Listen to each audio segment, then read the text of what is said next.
Hello guys, ഇന്ന് നമ്മൾ കാണാൻ പോകുന്ന ഈ ഒരു ബട്ടർഫ്ലൈ കത്തിൽ നമ്മൾ ഫ്രഞ്ച് നോട്ട് കൊടുത്ത് പിന്നെ കട്ട് ബീഡ്സ് യൂസ് ചെയ്ത് എങ്ങനെ ഡെക്കറേറ്റ് ചെയ്യുന്നത് നോക്കിയാലോ. അപ്പം നമ്മൾ ഈ ബട്ടർഫ്ലൈൻ്റെ എല്ലാ സൈഡിലും ഇതുപോലെ ഫ്രഞ്ച് നോട്ട് കൊടുക്കുക. ചെറിയൊരു മീഡിയം ടൈപ്പ് ഫ്രഞ്ച് നോട്ട്. ഓരോ ബീഡ്സ് വെച്ചിട്ട് നമ്മൾ ഈ ഫ്രഞ്ച് നോട്ടിൻ്റെ അടുക്ക് വാട്ടർ ഫില്ലിങ് സ്റ്റിച്ച് ഉണ്ട്. നൈലോൺ ത്രെഡാണ് ഞാൻ യൂസ് ചെയ്തേക്കുന്നത്. ഇങ്ങനെ ചെറിയ ഒരു സ്ട്രെച്ചർ വരുന്ന പോലെ നമ്മൾ ഈ വരച്ചേക്കുന്നില്ലേ, അതിലൂടെ വാട്ടർ ഫില്ലിങ് സ്റ്റിച്ച് പോലെ ചെയ്യണം. അപ്പം നമ്മൾ ഇതിൻ്റെ ഈ കൊമ്പ് ഭാഗത്ത് സ്റ്റിച്ച് ചെയ്യുക കേട്ടോ. നമ്മളിങ്ങനെ ചരിച്ച് സ്റ്റിച്ച് ചെയ്യുക. ആദ്യമേ ഒരു സ്റ്റിച്ച് കൊടുക്കുക. ഫ്ലാറ്റ് സ്റ്റിച്ചാണ് ഇവിടെ കൊടുക്കുന്നത്. അതുപോലെ തന്നെ റിവേഴ്സ് പോവുക. ഇവിടെ 2 സ്റ്റിച്ച് കൊടുക്കുക.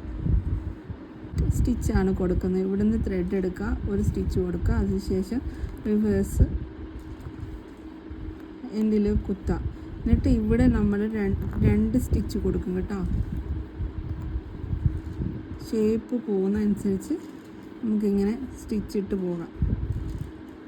അപ്പം നമ്മൾ ഇതിന് ചുറ്റും പാനി സ്റ്റിച്ച് എന്ന് പറയത്തില്ലേ, അതുപോലത്തെ ഒരു സ്റ്റിച്ചാണ് ഇതിന് കൊടുക്കുന്നത്, അല്ലെങ്കിൽ വാട്ടർ സ്റ്റിച്ച്. അപ്പോൾ നമ്മളിവിടെ ബ്യൂട്ടിഫുള്ളായിട്ടുള്ളൊരു ബട്ടർഫ്ലൈൻ്റെ സ്റ്റിച്ച് വർക്ക് ഇവിടെ ഫിനിഷ് ആയിട്ടുണ്ട്. ഇതിന് ചുറ്റും നമ്മൾക്ക് ഓരോ കട്ട് ബീഡ്സ് വെച്ചിട്ട് ചെയ്യാം. സോ ഇതിൽ നമ്മൾ ചുറ്റും നമ്മൾ പാനി സ്റ്റിച്ച് ചെയ്തിട്ടുണ്ട്, അല്ലെങ്കിൽ വാട്ടർ സ്റ്റിച്ച് എന്ന് പറയും.